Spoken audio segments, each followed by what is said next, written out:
Donald Trump fait censurer un jeu vidéo. Alors on connaît Donald Trump, il est très impliqué dans son pays, mais il est très impliqué aussi sur le conflit Russie-Ukraine et sur le conflit Israël-Palestine, mais pas seulement. Donald Trump c'est le genre de mec malheureusement qui s'intéresse à tout et qui met son nez partout. Déjà que le mec lutte pour avoir le prix Nobel de la paix, en même temps tu me diras Obama l'a eu et il a créé une guerre. Mais avant de te parler de ça, moi c'est Norman, créateur de C'est Carré. Tous les jours je te fais un point sur l'actualité, donc si t'as aimé cette vidéo, like, partage, abonne-toi.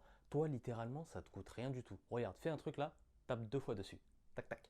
Voilà, c'est bon, c'est fait. Et appuie sur le bouton suivre aussi, ça te coûte rien. Ubisoft, l'entreprise qui crée des jeux vidéo, a décidé d'annuler la sortie d'Assassin's Creed Scarlet qui devait sortir en 2027-2028. Les jeux Assassin's Creed, je m'y connais très mal en jeux vidéo, mais les jeux Assassin's Creed, c'est une saga de jeux vidéo où tu interprètes un assassin dans des contextes historiques réels. C'est très important le réel. Il y a eu en Syrie, il y a eu en Égypte, il y a eu chez les Vikings. Et là, celui-là devait se passer aux États-Unis pendant et après la guerre de sécession. La guerre de sécession, c'est une guerre qui a vu s'affronter le nord et le sud des États-Unis au 19e siècle. Je te laisse te renseigner sur le pourquoi du comment. Je suis pas historien, je suis pas Stéphane Bern. Et dans ce jeu, on devait interpréter un assassin noir, ancien esclave, et pendant le jeu, on devait tuer des membres du Ku Klux Klan. À partir de maintenant, je vais dire KKK, ce sera beaucoup plus simple. Le KKK, c'est une organisation qui s'est créée à la fin de la guerre de sécession, une organisation suprémaciste blanche qui a un but, éliminer les noirs. Pourquoi? Parce qu'ils pensaient qu'après être des esclaves, ils allaient prendre trop de place dans la société, et du coup, fallait les éliminer. Et du coup, c'est des mecs qui se baladent avec des draps sur la tête, qui brûlent des croix, et qui tuent des noirs. Du coup, là, tu te dis, trop bien ce jeu, vas-y, je suis chaud. Eh ben non, Ubisoft a décidé de ne pas le sortir. Pourquoi? Déjà, ils ont une polémique par rapport à Yasuke qui était le premier samouraï noir. Du coup, ils se sont retrouvés dans une sauce par rapport à ce jeu vidéo. Mais aussi, ils déclarent qu'avec l'ambiance actuelle aux États-Unis, c'est pas le bon moment pour sortir ce jeu vidéo et il faut pas le sortir tout court. Là, ça fait évidemment référence au meurtre de Charlie Kirk il y a quelques semaines, un mec blanc d'extrême droite qui s'est fait tuer lors d'un meeting. Et du coup, c'est pas le bon moment. Je fais un exemple pour que ce soit plus parlant pour nous en Europe. Imagine si en France ou en Allemagne, un mec veut faire un film sur